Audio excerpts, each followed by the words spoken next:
আসসালামু আলাইকুম প্রিয় ভিউয়ার্স, আমরা চিত্রের সাহায্যে ত্রিভুজের সংখ্যা নির্ণয় করব। প্রথম চিত্রে আমরা একটা বড় ত্রিভুজ দেখতে পাচ্ছি। আমরা 1 লিখলাম।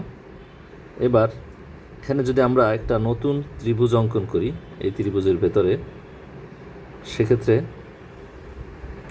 এখানে 1 2 3 4 চারটি ত্রিভুজ উৎপন্ন হবে।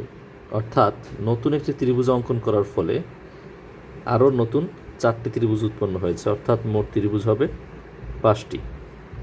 2 নম্বর চিত্রে আমরা প্রথমে একটা বড় ত্রিভুজ দেখতে পাচ্ছি, সেটার জন্য আমরা 1 লিখলাম।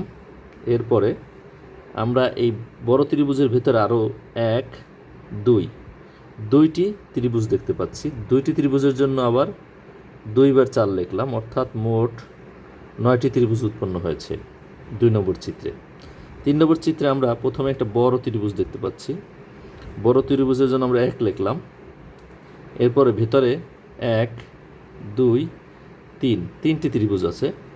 3টি ত্রিভুজের জন্য প্রত্যেকবারই 4টি করে ত্রিভুজ উৎপন্ন হবে, অর্থাৎ এই 1টা 2টা 3টার জন্য আমরা 3 বার 4 লিখলাম, অর্থাৎ মোট ত্রিভুজ উৎপন্ন হবে 13টি।